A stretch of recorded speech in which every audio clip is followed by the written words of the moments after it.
Need to record it. Yeah, good. Oh, there's a Because speaker. I'm gonna start Maybe. before we even start the Can we turn it up? motivation. I'm already going inside, blah, like this today. So it's like that idea that we have that sometimes, and I hope that I'm doing my best to not give you guys this idea that Buddhism, when we talk about Dharma, when we talk about understanding the mind, when we talk about understanding the emotions, when we talk about understanding attachment, Buddhism is not saying we need to stop enjoying our nice chair. It's not about that. Okay? It's nothing to do with this. If that's what you understanding, I apologize, but I also say it's your mistake. Because that is definitely not the idea, right? Because Buddhism, if Buddhism was saying that, then what it means, and that is so important, that is a way for us understanding Buddhist logic, what I'm gonna do it now. So saying that is like, if Buddhism was saying, oh yes, you need to stop enjoying, your burrito, the chair, the car, the relationship, the job, that you need to stop doing this, right? So you can detach from this. If this was what Buddhism was saying, that would mean what we have been discussing, that all of these things, all of these people, all of these situations would need to have in themselves a component, yes, of giving us pleasure, giving us the sensation, the good sensation that we have when we encounter them. It would need to be in them, right?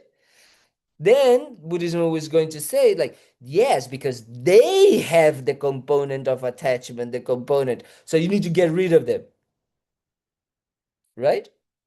So if we think like this, that's what we are thinking. And this is exactly the opposite of what Buddhism is saying. What we've been saying is not there. It's never been there. It will not be there. The component of attachment, the component what makes me crave, what makes me suffer is not the poor burrito, the poor chair, the poor friend, the poor, relationship, the car, the person, poor people. Nothing to do with them. Where is it? In our minds, our perception, right? It's our perception of it as having that quality, that component that gives me pleasure, that gives me happiness, that gives me this. Look how crazy it sounds. We are we are labeling, we are imputing, I like this word, imputing this idea that the burrito or the chair, we're gonna use the Bob, poor Bob. I already make so much fun of him now with the story of the chair. He's doomed, you know. So we kind of like is we are putting in the chair the source of happiness, right? I have to have the chair so I can be comfortable, so I can be happy, so I can be like, have the pleasure. We are putting those components in the chair, inside of it, in it. And we're believing that this is part of it. We forget that we are imputing it. Therefore, if we forget that this is us imputing it, therefore, we believe that the chair has that, so I crave for it. Makes sense that we crave for it. In that case, that if I believe that the chair is the source of pleasure and happiness, it makes sense that I want to have the chair for myself. So Bob is not completely crazy. A little bit, but not completely, right?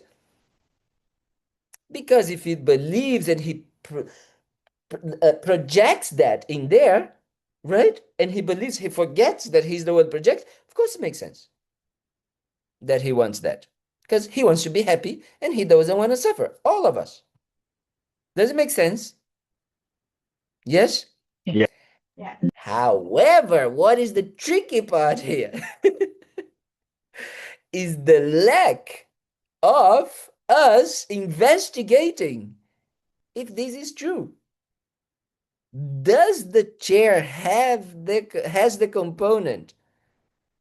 Does it have the component to actually bring happiness to Bob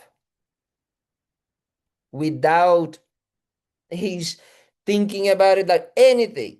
Does it have the component? If it had, what does it mean? That's another way. That's the way that we put logic, the Buddhist logic. It's like if this was the case, then every single time he sits on the chair, he would need to be blissed out, right? Doesn't matter that he comes to the center full of worries and things and all of that, just sitting on the magic chair and everything is gone, right? So this would have to happen. And I know Bob a little bit, and I know that this doesn't happen with that chair when he's. This is number one. Number two, now that Debbie is sitting there, she would need to be feeling blissed out exactly like Bob feels. And from Debbie's face, at the same time she's enjoying it. At the same time, she's a bit worried that what Bob can do to her to get her chair. So she's not blissed out. She's worried about it. So the chair does not have the component, right? And not only this, but the more so the next hour or so that Debbie is gonna sit on the chair, she would be even each moment, each minute getting more bliss, more happiness, more, because if it is the source, the more you have it, the more time you spend with that object, the happier you would become. It would be like manifesting, increasing, developing more and more. And guess what? It happens the opposite. Her bum starts to get, a bit discomfort, her back discomfort, her this discomfort. The opposite starts to happen. So that is the problem. We don't analyze our own way of dealing with the objects. Yes? Especially our objects of attachment, the ones that we grasp as the source of happiness. We don't analyze. So then we forget that we are the ones imputing those qualities. And guess what? If we are imputing those qualities, it means that then the source of happiness, it's not the chair, but is the mind. Does it make sense? So that is the essence of today's class. Okay, finish. Good night.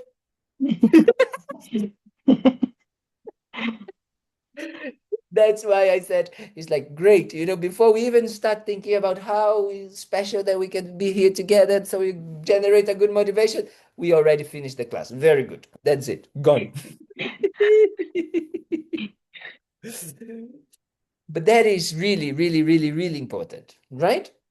So that's why I honestly, I don't know how to say this so many times, but I really hope that you can try to start to understand the benefit of our discussions here and how what we do here, like what we're gonna do today, what we've done last week, what we've been doing, really creating that like mental state that right now it seems so hard because our minds immediately, right? It's just so strong, that imputation, that kind of like, belief and forgetting that we are the ones creating, right?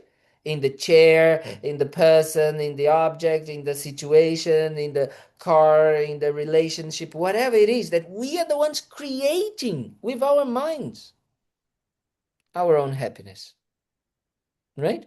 It's so difficult. But guess what?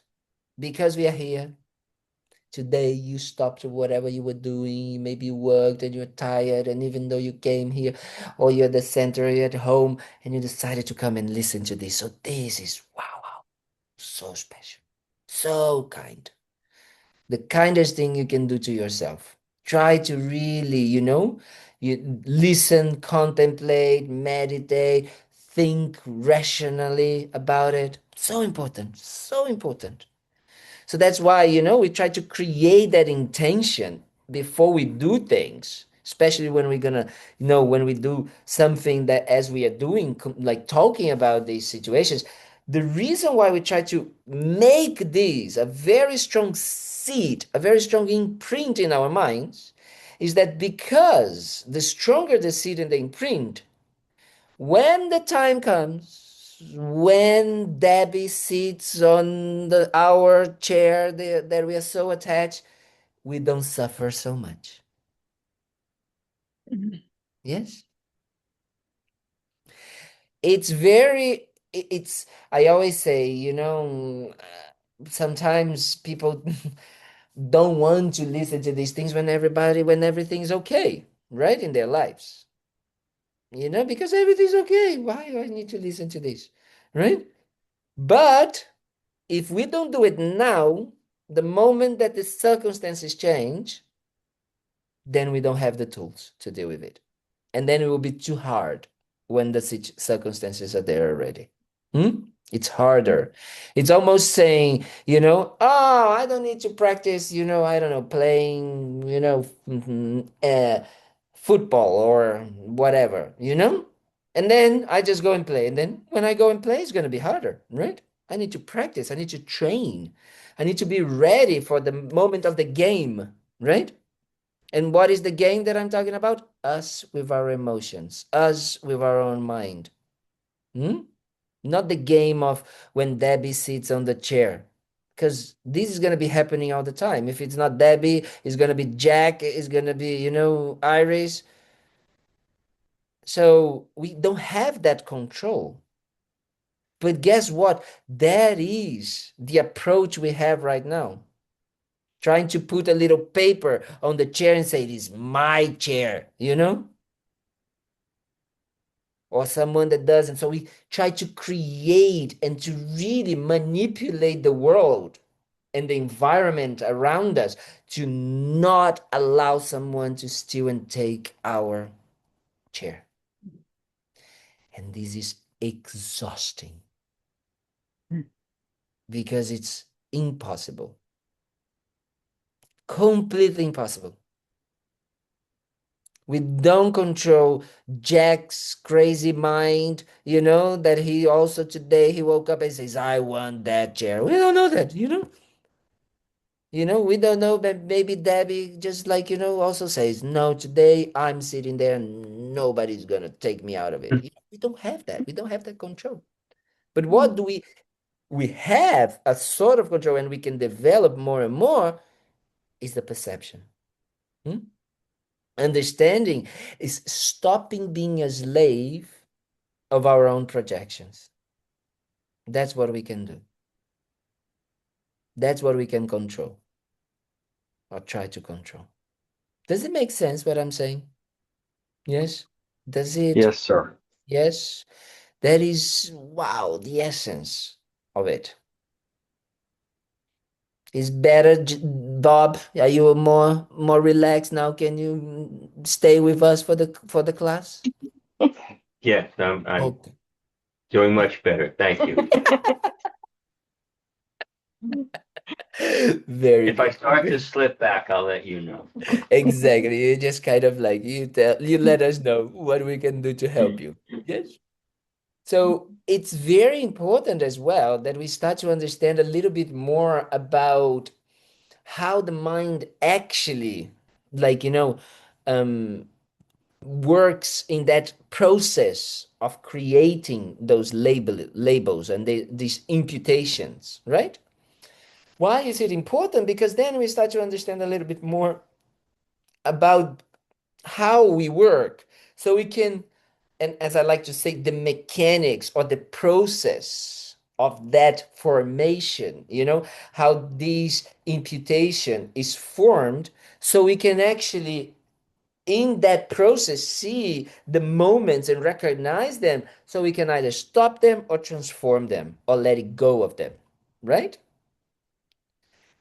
So for example, every situation normally that happens with ourselves, it enters, or like the doors of our experience, of our inner experience, it starts with one of our senses, right? Does it make sense? The sensory perceptions that we have, like either we listen to something, either we see something, we watch something, either we smell something, either we taste something, either we touch something, right? That's normally how it is, our daily lives. We are always being bombarded. Is that a good word? Bombarded? Yes. Yes. For these inputs of things. Guess what? The first thing we need to understand, when this enters in contact, that means when we listen to something, when we smell something, when we taste something, when we see something, when we touch something, these experiences, they do not have in the first moment any sense of judgment. They are just pure. Pure in the sense of is just our ear getting in contact with the sound. It's just the nose getting in touch, or getting in contact. Contact, that's a good word. Getting contact with the smell. But then what happens next? We need a hard drive to compute all of this, right? To kind of like make all of these being processed, as I like to say. Right? It's kind of like the first aspect is like the eye, in a way, when we are seeing something, is equal to a camera when we take a photo, right? The camera doesn't have any judgment of the photo, right? The camera is just taking the photo. Taka, taka, taka, taka, taka. That's normally what we are doing with our eyes. Our eyes are just seeing things, the color, the shapes. That's what we are doing. However, then it comes the hard drive, the mental, the conceptual consciousness, as we call it. Yes, the mental consciousness. And then what happens? Then we say that those experiences, in order to be transformed, in order to be digested, in order to be how do we say in IT, Jack? How do you say that? To be processed, or to be kind of like you know, um, yeah, how to be to make that image or that touch or that smell or that become an experience to us. It needs the mental consciousness. And the way that the mental consciousness can actually be can have that experience, can make that experience a valid or an experience for us, it has to create what we call a mental image. A general image of that. It's kind of like what we call kind of like a general idea of that in our minds. So it's a mental image. So why it needs to be a mental image? Because when we create the mental image is where our mind will then create three types of feelings: Yeah. a pleasant feeling, an unpleasant feeling, or a neutral feeling.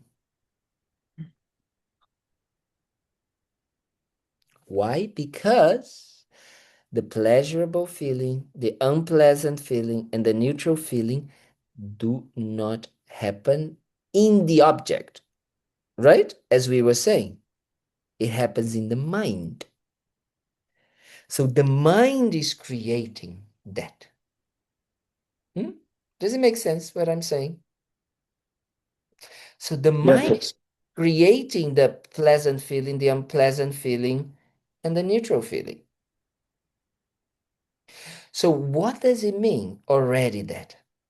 First, that is the moment that we will start already beginning to understand that the way that that image is appearing to me. So, for example, I'm seeing what I can say, this phone. No, all of us we are seeing this phone, isn't it? We are all seeing it, and we are seeing this phone. So this phone. Now let's close our eyes.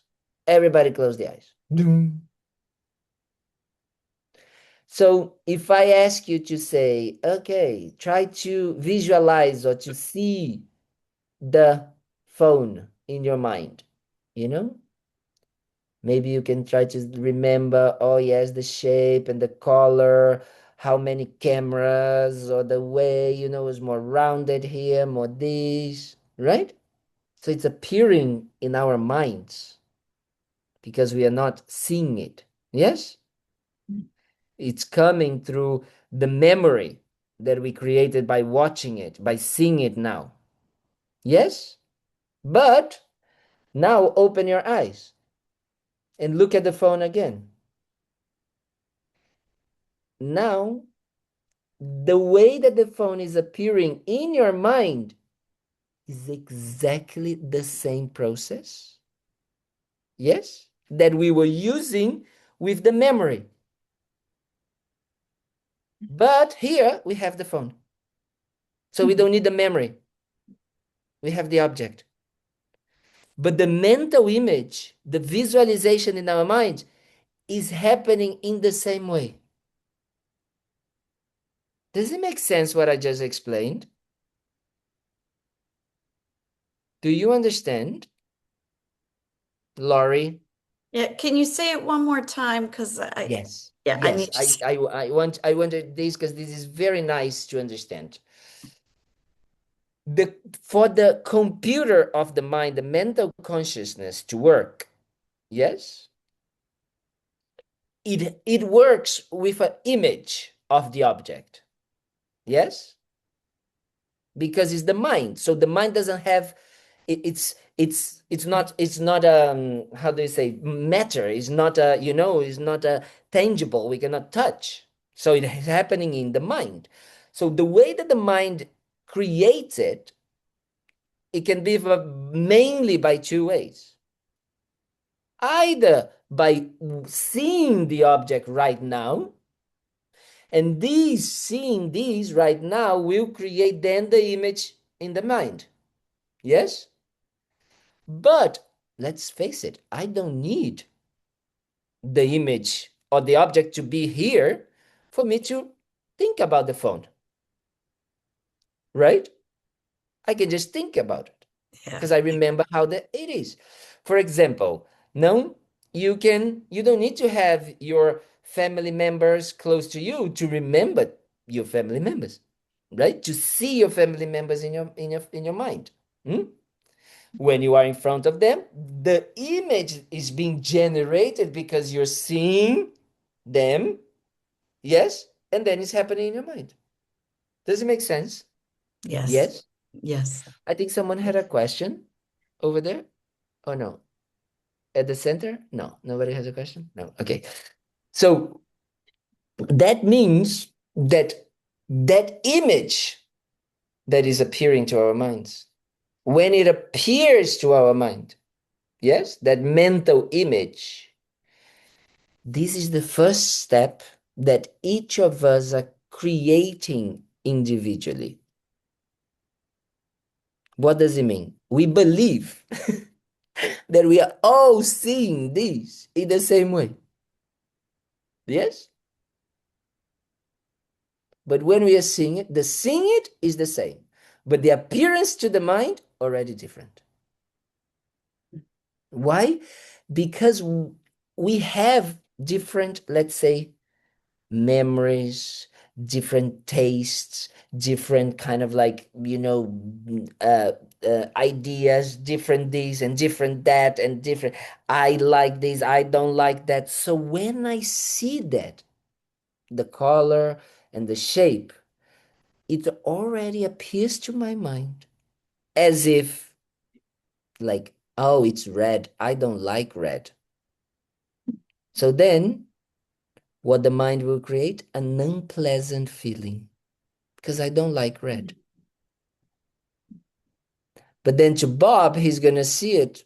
Wow, I love red. Then he's going to have a pleasant feeling. Does it make sense? Yes. And where it comes the I like red from Bob and that I don't like red from Kalden? From the previous experiences, from previous patterns, habitual patterns, tendencies that I created. So when Kalden sees the red, because he's fed up with red, everything's red in his life, So he says, oh no, I'm having an unpleasant feeling. I develop them because I don't want to have unpleasant feelings. I want to have only pleasant feelings. So what do I develop? Aversion, anger towards the phone, and I want it very far away from me because it gives me unpleasant feelings. Does it make sense what I'm saying? Debbie? Is there something that we would all say that it's red in a rectangle? Like, are there common things that everybody would agree on, and then our reactions could be pleasant or unpleasant? We would conventionally agree that yes, this is red and this is rectangular. Yeah, a rectangle. Yes? Yeah. Because Unless that you're is colorblind. If you're that colorblind, you may not look red.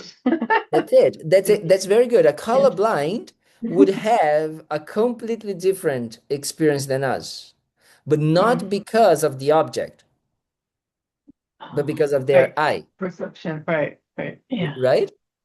Yeah. So then I'm not saying that there is um the pleasant. What is important, Debbie, to understand is that the pleasant or the unpleasant experience that we have, it's not because it is red and it is rectangle is because your mind is processing those two color and shapes as a source of your suffering, of your unpleasant experience. Yes, does it make sense, Jack? And you just change it to some color you like, What? buy a new case, change the color. Sure, but that's exactly what Bob does. Oh, well, I would do. No, Bob already likes the red. So Bob likes the red, and therefore, why he likes the red? Because it gives pleasant feelings. Therefore, what he does, he buys hundreds of red cases, and everything's red, in his life. Because he believes that the red case is the source of happiness, is the source of the pleasant feeling. That is the first moment, right? So we see something, it appears to our mind already with all of these ideas. I believe then, oh, it's red. I like red. I have the pleasant feeling. Yes? Third moment, I get attached to is, wow, I like to have that pleasant feeling, and it's coming from the red case. I need to have the red case. Yes? And so it's like this with every single thing we have and we do. I see a person, right? And think about it.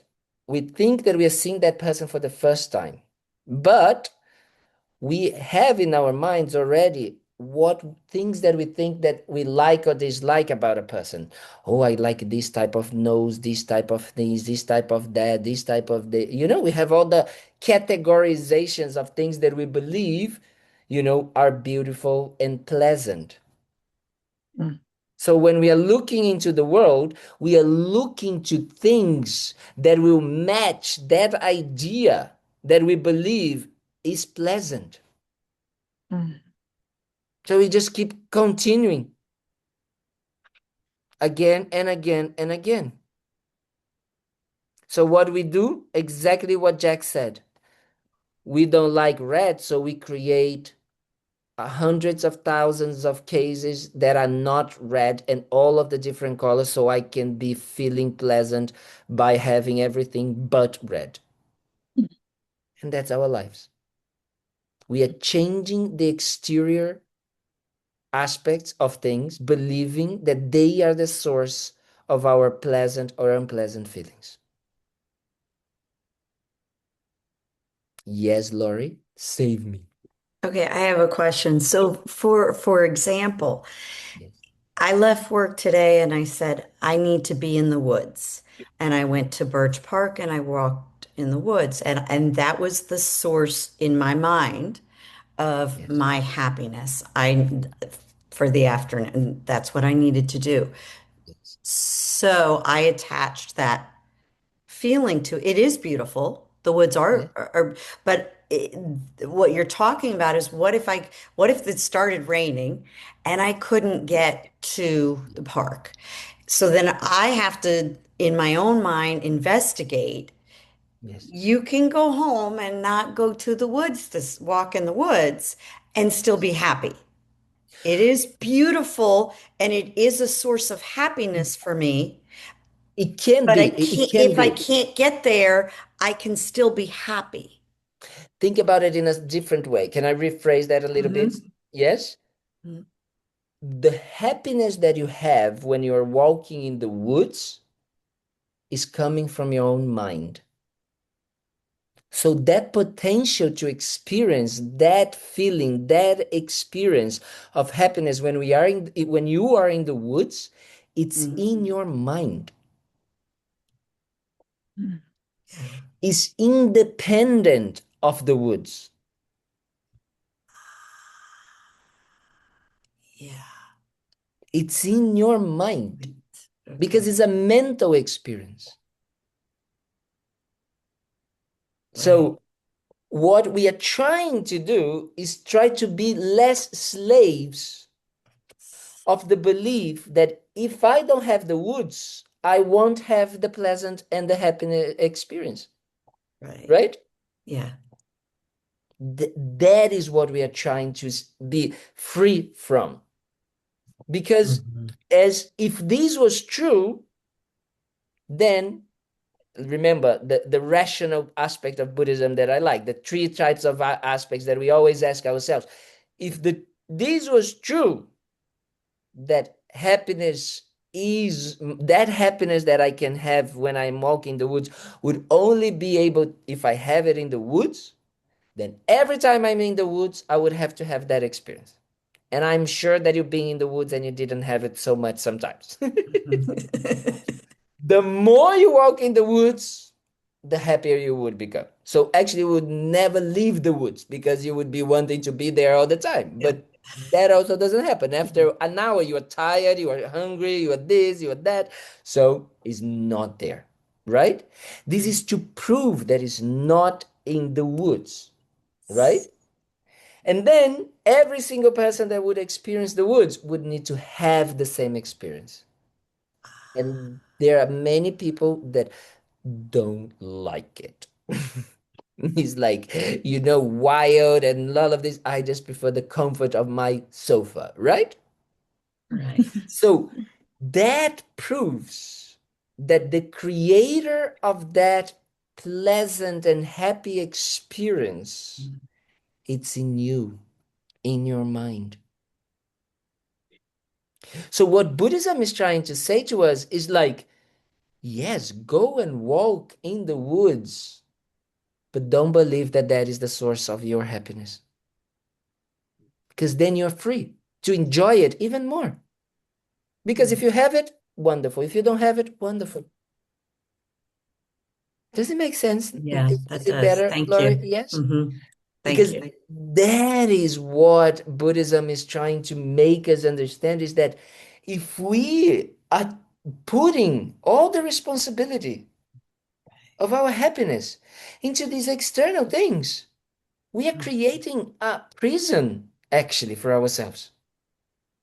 Because then exactly when it rains or when someone comes and chops the entire wood to build a block of condos or or kind of like you cannot walk anymore or you kind of like are too tired or or it's dark or it's like you don't have the source of happiness, right? And guess Mhm. what, all of these things happen, right? All of these things happen. It's raining, it's too dark, or it's this, or you're too tired. And then what do you do? Then you try to create something else outside as the source of happiness. Like binge watching Netflix, or or eating chocolate cake, or we all start to label and put other things as the source so we can have something to hold on to. And guess what? Instead of understanding that is our minds, is training the mind to be constantly happy all the time without the need of the woods, of the chocolate, of this or that. Why? Because we already experience that happiness when we have those things. So that can be there all the time. But what Buddhism is saying, without the need of the things in itself, because the happiness doesn't come from them, it comes from your mind. Yes, I forgot your name, my friend. John? John. I was going to say John, and he was right. When you first started, you talked about Yes. senses. So when you go into the woods, you hear the sounds, you smell the forest, you have the visual effect. Isn't that all kind of soothing the mind and bringing a form of happiness to the mind, even though it's temporary? So why it has the potential. It's exactly the same answer. If it all of these characteristics of soothing the mind, relaxing the mind, all of that was an inherent, ingrained part of the birds, how do you say, chirping? Chirp, No, yes, chirping. chirping, or the smell, if that was a component, that soothing that gives to you when you go and do that, every single person would need to experience the same. And I know a few people, especially the new generation, that they would be like, "Ah, what is this smell, this noise, and all of that?" It would not have the same experience, Might right? be mosquitoes. Exactly. Jack, but Jack did great going up the mountains in Nepal, so I can never complain about him on this. So it, that is what we believe. Definitely, there is, as we say, normally we say that there is a sense of awe, of like of but that is not created by that. It's just because we are habituating our minds into going into these places and having those experiences. But also, I would say something else that is very, very connected with what we're talking about, that being in a place where like nature in some ways it's free of the trees and the birds and the air, the elements, they are in harmony. And that harmony can have the potential to help our own nervous system if we want to relax. It has the potential. Like, it's very important that I'm using these words. I'm not saying it does, right? What is the difference? Saying it does, it says is a component of it. Saying has the potential, it means that if I put my mind, I can benefit from this to myself. I can make it, I can create that to myself.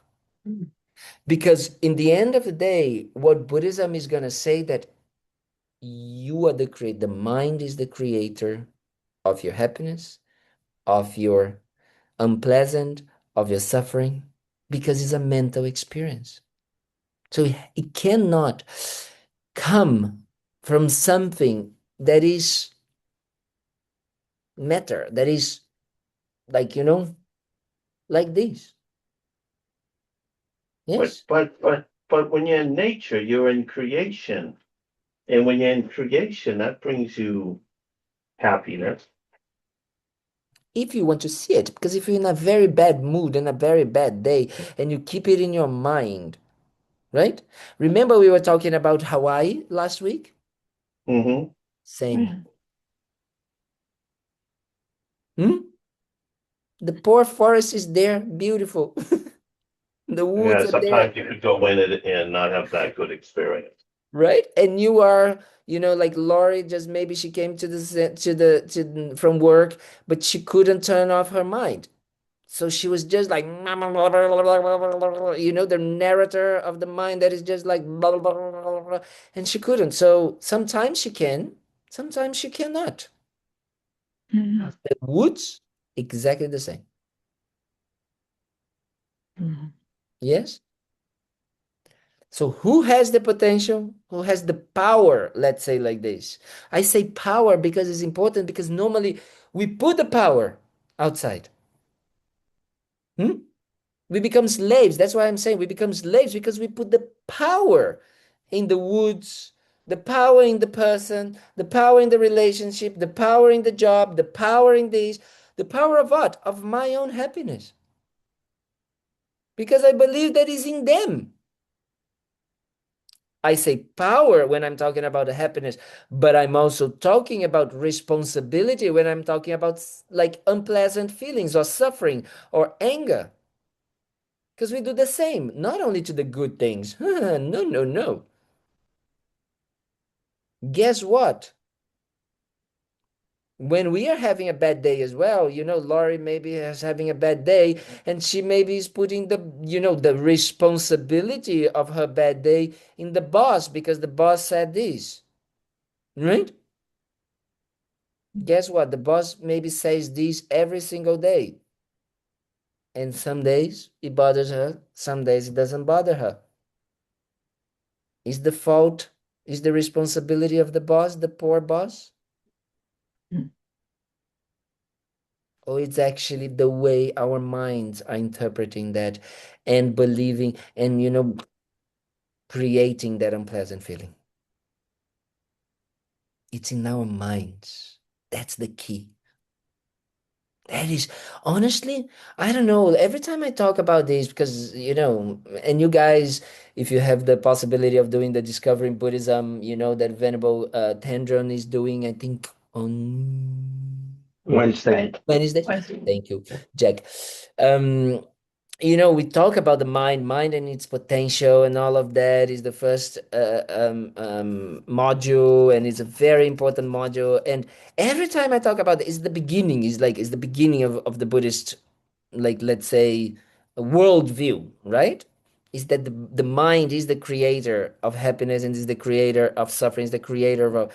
When I listened to this for the first time, I still remember it blew my mind Mm.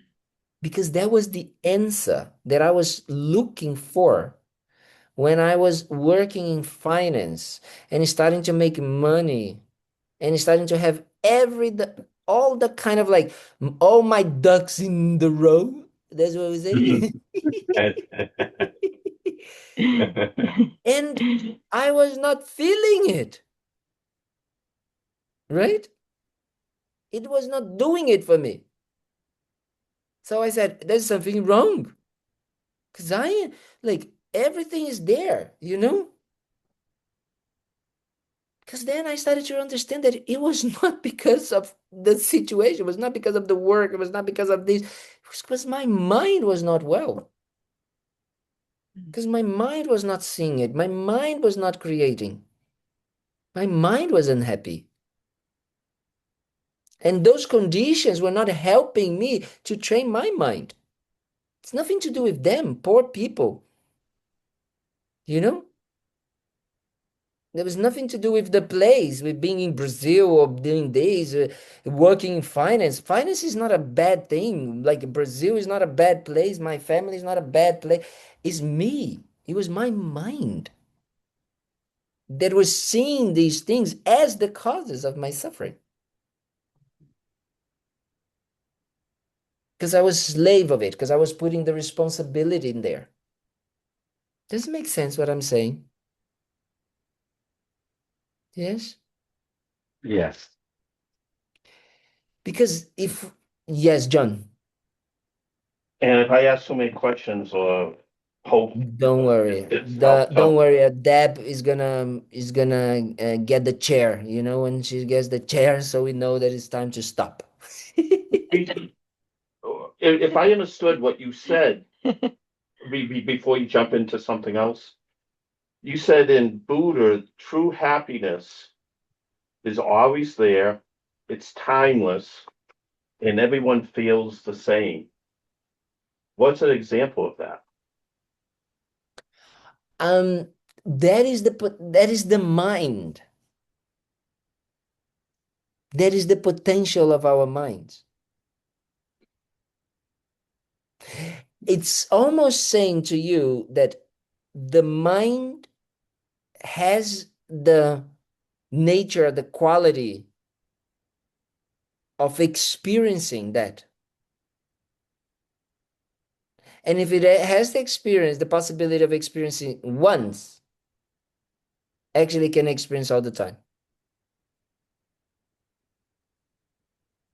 So that is what we are trying to say, that the mind has the potential to experience that happiness, but not dependent or independent of the external aspects. That is the most important worldview that we need to get clarity what Buddhism is trying to say. And guess what, John? We work and function exactly the opposite. Mm.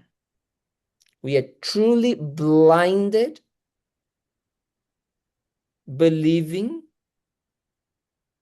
that the source and the cause of our happiness and the responsibility of our suffering and it's coming from every single aspect of outside. And here I want to put a little kind of like parenthesis, because when I say outside, I'm just in some ways giving more emphasis into the sensory experiences. Yes? What we see, what we listen, what we smell, da da da. But guess what? Remember that I say that this also creates an image. When we listen to something, we are also creating an image of this sound in our minds. Saying, oh wow, this is kind of like amazing music. I like it. The sound is the same, but then it appears to my mind as nice music. Ooh, pleasant music. Ooh, I want to listen to this music, right? We said tung, tung, tung. Hmm? But also, let's say that I'm not listening to anything or anything like this. I have the power to also think about something. And as I am a naughty monk, the example that I feel that is the easiest for people to think about it is sexual desire. I don't need to have anyone around me so I can have sexual desire in my mind. I just think about something. Does it make sense what I'm saying? Yes? I can just think about the person and, you know? So the mind, the mental aspect of it, the thoughts, if we say like this, are also another source together with the external things as we believing that they are the source of our happiness. Mm. Now I bended your minds. It's like, yes, Bob. I want to go back to the statement, my mind sees the causes of my suffering. Mm-hmm. So, taking the perspective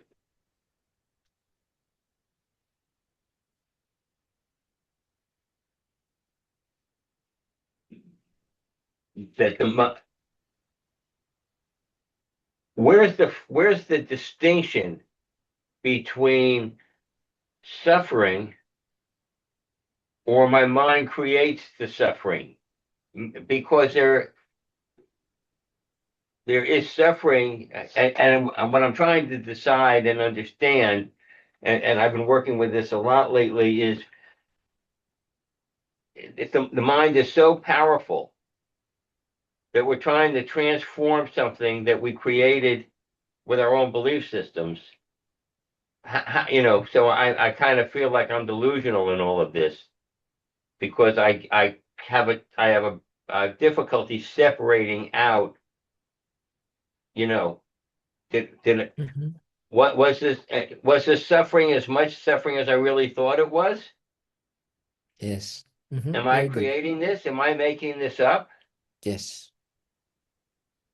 Sorry if that's Yes. kind of a No, I think it's a very good question because it's like what Buddhism is really going to say, and that's why it's so, in some ways, for me, the word that Lama Yeshe used to use, and I love it, is revolutionary.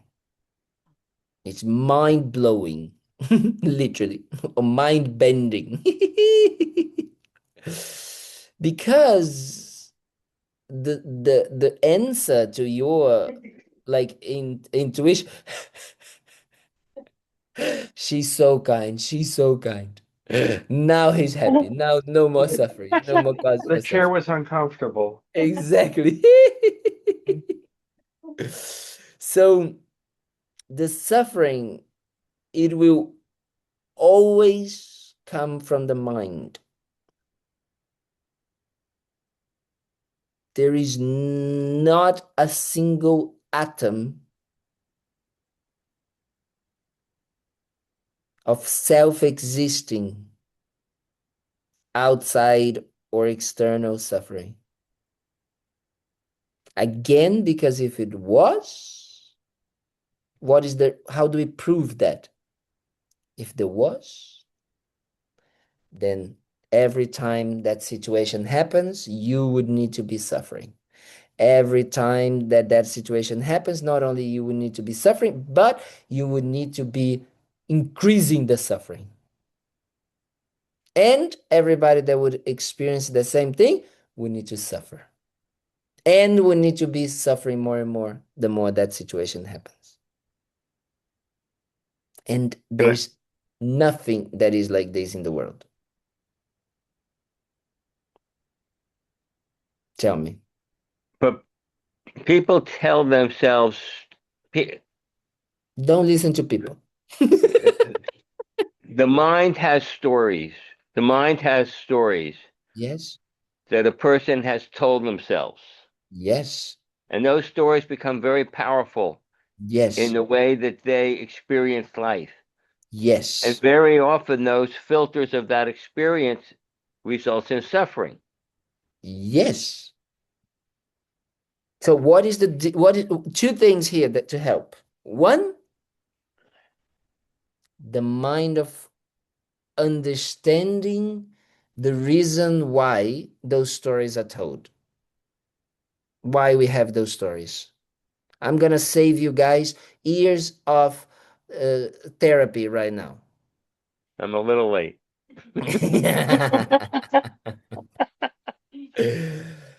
That is the thing. I did therapy, my mom's a psychiatrist, and I love therapy, and therapy was so important, and I still believe that therapy is very important in many, many, many ways, right? Because sometimes these stories are so strong in our minds that it's very hard for us to actually go beyond them. So we need sometimes a process to go through them, and therapy is very helpful with that. However, Buddhism is going to say that the core reason for why every story is told is because we are we are believing, or we were believing, that acting, talking, doing whatever is that was happening, us or others, is because we were doing because we wanted to be happy and not to suffer. And we were believing that doing that was creating that result of happiness and that result of no suffering. I'm not saying that we're right, wrong. I'm not making any of this. I'm just saying the cause, the raw, pure, basic cause. Why? Because the same reason that you don't wake up today and say, I hope my day is horrible and I can suffer my entire day. Nobody does that. So you didn't do it today and you didn't do it any other day.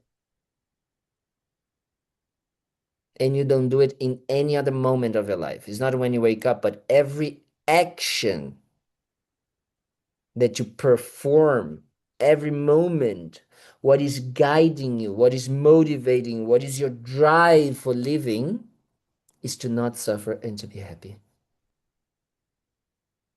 The problem is how to achieve that. Because the problem is that we are believing that the source, as we've been saying now, the source, it's outside or is in these situations. So therefore, we engage into situations that instead of bringing the result of happiness, it brings the result of suffering. But guess what? The mind is habitual. So I do that, even though I didn't get what I wanted. I create a habit of reacting in this way because I believe that, it was because I said this or I didn't do that, because so I need to perfect that, Oh yeah, it was just because the there is when I was studying physics, at school, I remember there was something saying like kind of like, I don't know how to translate that, and I don't know if it's like the perfect temperature and pressure, and like we say something like this. There's like the perfect temperature and pressure and all of this for things to kind of like arise. There's no such thing. But that's what we create in our minds. Oh, yes, I didn't get actually happy in that relationship because this and this and this. So I just need to find another relationship. I just need to find another job. I just need to find another person. I just need to find another house, another this, another that, right?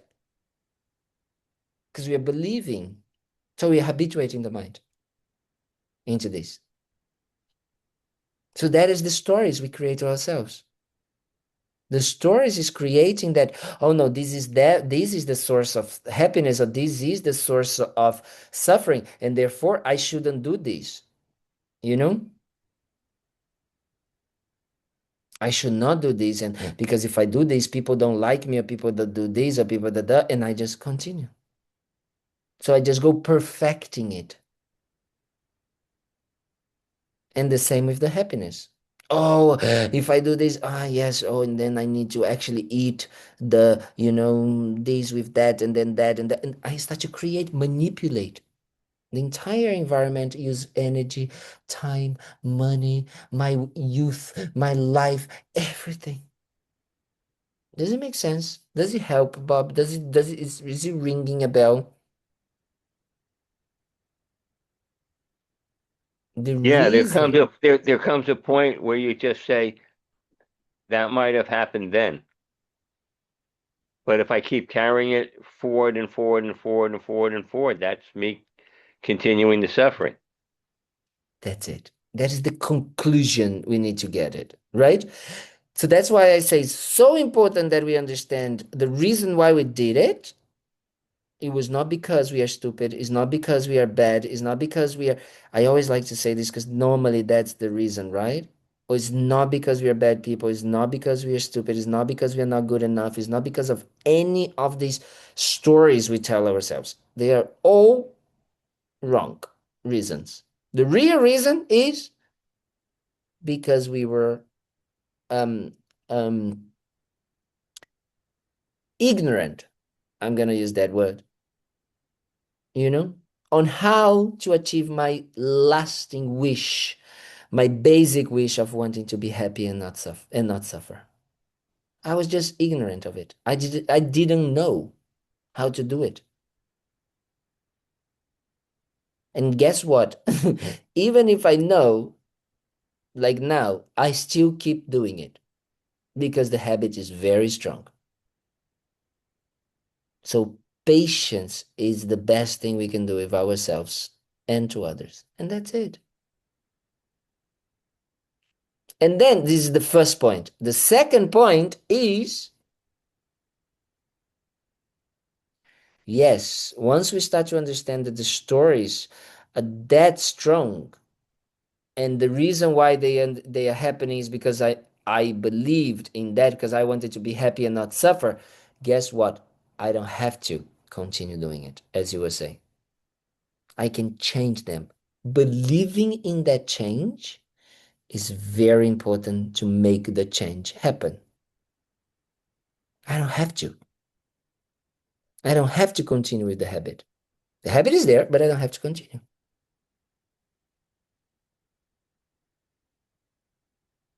Because it's a habitual mind, it's a habit. A habit by nature, the definition of habit, it means it's changeable.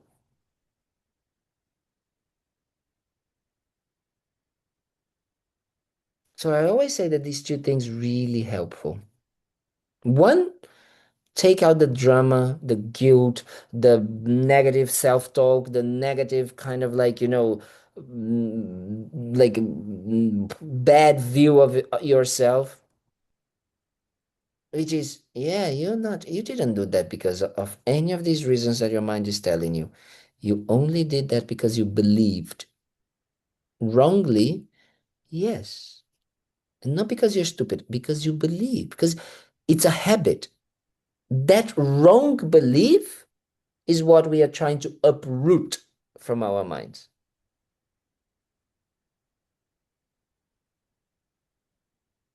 Through developing inner wisdom. Why inner wisdom?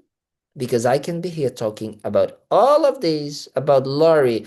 The happiness is not in the walk in the woods. But if she doesn't do it, it doesn't make any difference. That is the point. Inner wisdom means, and that's why I feel that also Buddhism for me was so empowering, self-empowering, because it depends on you. Also, a lot of self-responsibility. Yes, you can achieve your own happiness and you can achieve your absence of suffering, your elimination of suffering, but not through the wrong view of believing that the way and the source it's in outside circumstances, in outside objects, outside relationships. Yes? By doing that, no way. Rinpoche used to say, no way you're gonna do it. So it's developing the inner wisdom, which is actually understanding that the source of our happiness and the elimination of our suffering is a mental state, is by training the mind. By training the mind of doing what? Eliminating this wrong belief.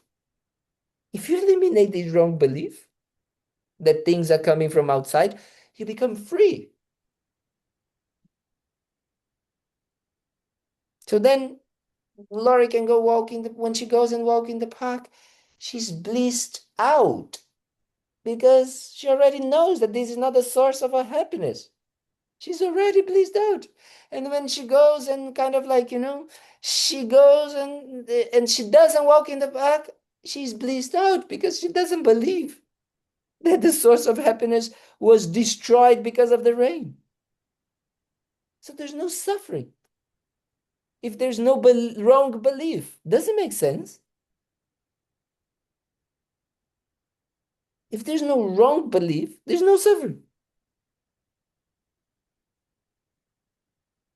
And we can achieve that. Yes, because we do that sometimes. That's why I said therapy is very good, because therapy helps us sometimes to get the wrong beliefs, to say, oh yes, the reason why you're like this because mom and dad did that to you. And you are like, maybe not, it's not true, and then you wake up to that and you already become a little bit more free, right? But the problem is that therapy only helps very circumstantial and very limited. Buddhism is like everything.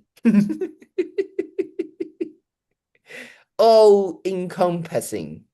Everything is included. Does it make sense? Yes? Yes, John? Where I obtain my eternal happiness is through gratitude. Mhm.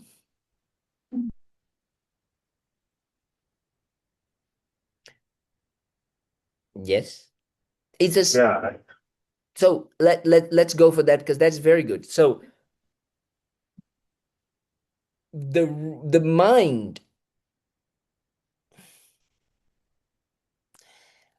remember I was saying that we have we want two things. We want to be happy and we don't want to suffer.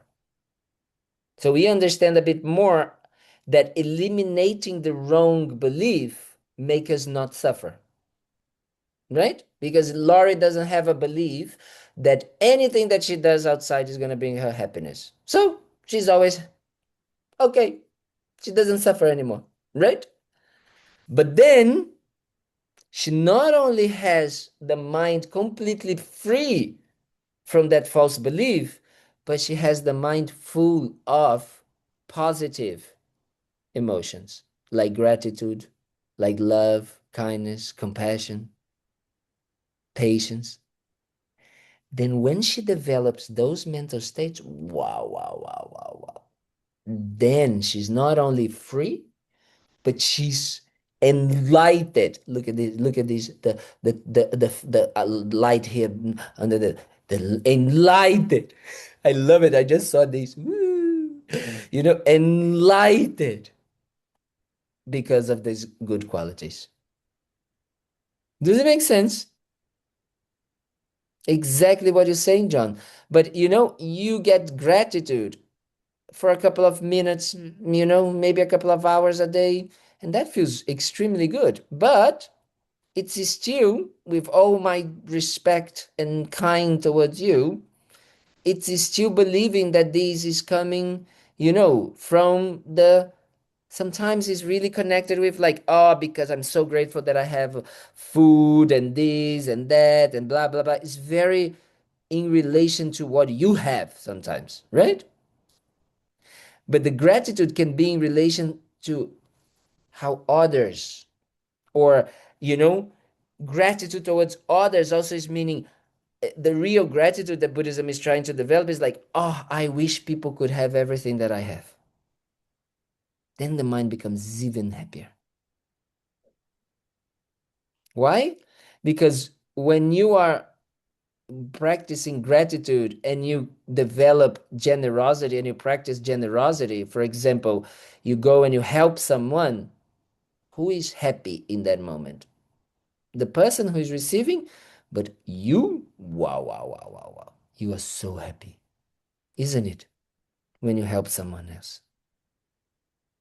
So, can you imagine you having that wish and that mind of helping and wanting to help and wanting others to be helped and wanting others to be happy and wanting others to not be suffering as well? Because when, especially when you start to believe that, ah, oh, wait a minute, the reason why people are suffering and people are in this dissatisfaction all the time looking for something new and again and again and again is because they have wrong beliefs, because they believe that is in the ice cream or in the, you know, in the burrito, is in the walk in the snow, or you know what, like doing, like I don't know what people are now doing, like climbing Everest, or you know, parachuting, or whatever it is that people are doing, like, you know, going to the space or whatever we are trying to create in order, like that is the source of their unhappiness, dissatisfaction, because the belief is there, right? That they need those things to be happy. So when we kind of like understand that and we want every single person and animal and everybody in the universe to be free from that wrong beliefs, wow, when we have that all the time in our minds, we are so happy. Our minds, because that is the mind of compassion, true mind of compassion. Compassion in Buddhism means I want others to be free from suffering.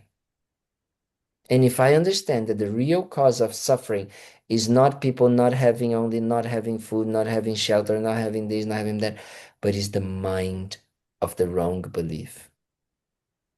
So wanting people to eliminate that from their minds. Wow. We are so happy. But then that is not enough. I don't want to just think that I hope people are like that. I act upon it. Because I want them to also be happy, to have those positive mental states. So I do something about it. Like what? Like buy raisins to have porridge with raisins every day. I try to help in whatever way is possible for people to develop positive emotions, right? With my body, speech, and mind. I become a source of inspiration, of help, of whatever. So when someone is having a bad day, instead of me putting more fire, I actually try to be kind. Because it's I not need to about me do that. anymore. Because I understand that the belief, you know, is not coming from me, it's not coming from that person. So the reason why this person is suffering is not because of me, it's because the belief. I don't take things more personal. You understand? Yeah, I need to do it. So that is the idea. Does it make a little bit more sense, John? Yes. Yes. So these two aspects is very important. A mind that is free from the wrong beliefs and a mind that is full of the good qualities like gratitude, generosity, and all of that. But when we say full means unlimited, unconditional, and all the time, this is in the mind. Yes? What I mean by unlimited means like, you know, that mind of gratitude towards all. Second, unconditional means that even those that didn't help me, I am grateful for. Not just my friends and, and family, everybody. And third, all the time. It's not like, I'm feeling good because I just watched something nice movie or because I came to the Buddhist center and I listened to blah, blah, blah from this crazy monk. Then, yes, so grateful, la, la, la. And then gone. Not like this, all the time. When you're late and then your boss already said something and your partner already said something and they said something and then you got this big kind of like amount of money you need to spend and all of that and the mind because that moment you need to be grateful. So that's why I was saying, in the beginning, we need to train it now because that moment, the last thing you're going to think about is about gratitude. The first thing you're gonna be thinking about is like, oh yes, because that boss, I need to change boss, change work. I need to change the partner. I need to, change this. That's normally how we try to, figure out the solution for the problem, isn't it? Changing the outside. Does it make sense? Was it in any way beneficial what we discussed here today? Yes. Absolutely. Terrific. Yes. Good. Very Good. much. Great. Thank you. Very much. So I need you to have a good homework. Just Yes? one question before you get into the homework. You Yes. mentioned thought. Yes. Is thought, I got the impression when you talked about thought, that was an external. Mhm. Before I walked in this door, I thought a thought was an internal thing. It is an internal thing, but it's next week we can talk a little bit more about it because it's um the way thoughts are experienced in our lives right now is that we believe, yes, that everything that is appearing as a thought to our minds is true. And it is a reality. Like, it is like that, right? So the belief that I'm talking about is a thought, nothing else. So I believe, what I believe means I have a thought that thinks that happiness and pleasure and pleasant feeling comes from my phone, comes from the person, comes from the situation, comes from that. That's all thoughts. So as I was saying, it's kind of like we are having those thoughts and habituating the mind all the time that we don't even question the thoughts. So what we need to start doing is discerning which types of thoughts are actually beneficial and which types of thoughts are actually enslaving us more into those wrong beliefs. Slaving in the sense of developing more habit to think in this wrong belief way. Does it make sense? Mm-hmm. Yeah, I got clarity now. Yeah, it's a little bit better. Yes, I know that I talk a lot about the external, but because it's easier first to talk about, the external aspects. It's easier to see the grasping, the belief, and and the blaming and all of that. This person, this situation, nah, that's the reason why I'm like this, or the opposite. It's also, oh yes, that situation happened. That's why I'm so happy. It's easy to see that. It's a little bit more subtle, trying to realize that it's the thought, the idea that that's why Bob's question was good because he's like, oh, the stories, right? Stories are just thoughts, just ideas, and then we get stuck, right? Habituated in those thoughts. And guess what? No action of our body and no word that we say exist without a previous thought. Nothing exists, nothing is manifested without it. Even though we might say, I was just not aware. Yes, but awareness means you are conscious in the sense of you have the attention to what your mind is thinking. That doesn't when you are unaware, it doesn't mean that you're not thinking. You're just not aware of what you're thinking,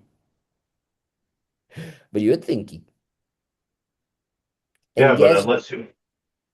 unless you have the thought, you can't Unless bring you have that awareness meaningful. of the thought, it's not about you have the thought.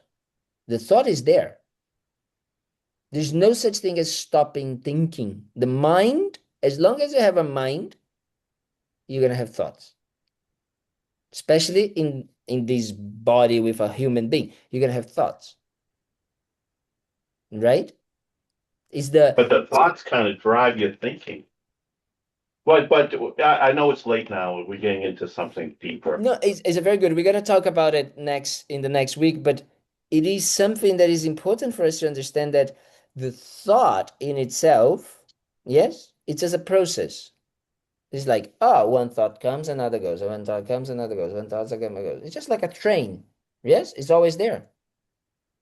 Otherwise, we would not have dreams. Otherwise, we would not have memory. Otherwise, we would not have any of these. These are just parts. It's just coming from the moment, previous moment, next moment, previous moment, next moment, like this.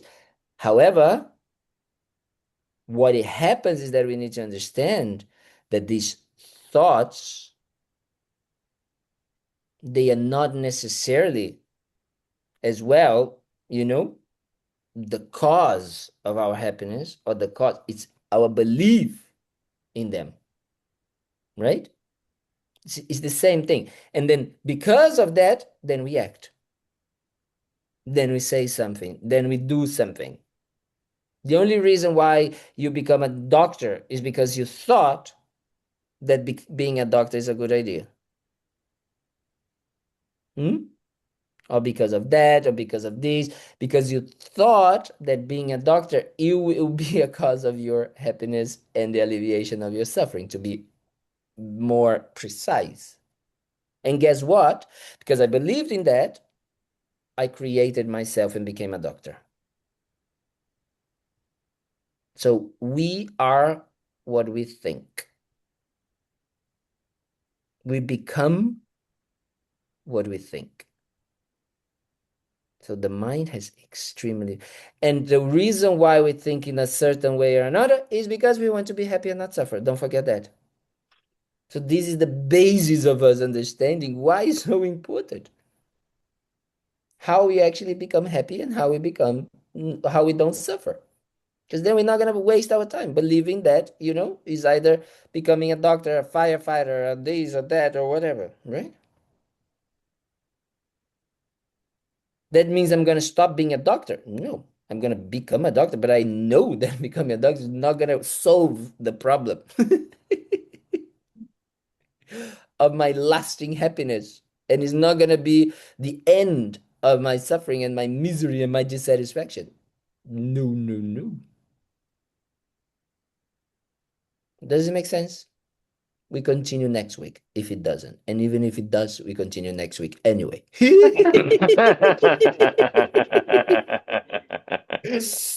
Okay, so I was going to say something about, I think, homework. I can remember. Yeah.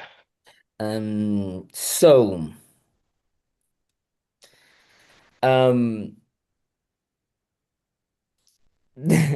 I think that there is a song. I was thinking about that because I heard the other day.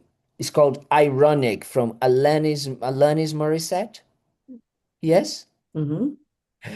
And it's like a very kind of like idea. I like it in a way to kind of like um show aspects of the mind that we normally believe. It's kind of like, oh yes, it's like I always remember, it's like 10,000 spoons when all you need is a knife. There's a say like this. It's like that idea, right? So just try to see in your life what situation it's happening to you that seems like, oh, I do believe I need this, but everything is opposite the way. It's like when I am late and there's traffic jam, right? When you have that experience, try to check if you can but understand that the problem is not the traffic jam, that the problem is not that you don't find the spoon, the knife, that you have all the spoons, but it's the mind creating that irony. Irony? Yes, is it irony? Yes. Does it make sense what I'm saying? Yeah. Yes, it does. Yes. So I thought about it, this song. I don't know, because I listened to the other day and I say, ooh, very good. I'm gonna start using more like Buddhama things, songs. So I said, "Oh, I didn't hear this song for so many years. When I was young, I really like it. I thought, so good this song." And then I heard again. I say, "Wow, this is very good to see the mind, right?" So then sometimes when you're driving, just try to listen to this song and then remember. Okay, this is homework for this week. Just check that. Just check the mind. So you can start. We need to start realizing. What we were discussing. Oh, it's the mind. It's there. Okay. So thank you so, so much. I hope that anything that we said was beneficial. If it was, then we dedicate that we can use this benefit to not only find, the uproot, completely eliminate the source or the wrong beliefs, of our minds, but we can help only because that's the only thing. We cannot uproot the wrong beliefs from other people's mind, but we can help them to do that for themselves. So we want to truly develop our body, our speech, our minds, our humanity, our values, our use our time, the time we have in this earth, to actually try to do this for ourselves so we can help others better and better. Okay, we dedicate for that. That is the best thing we can use our lives for. Okay? So we dedicate in this way.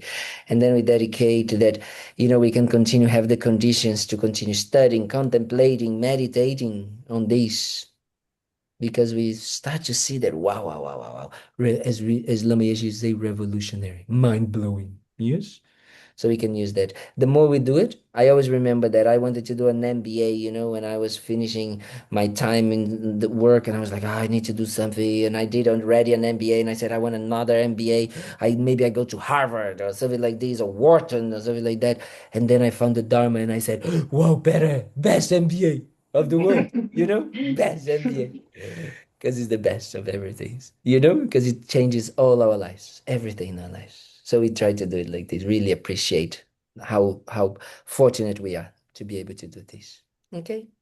So thank you so, so, so, so much. And I see you next week.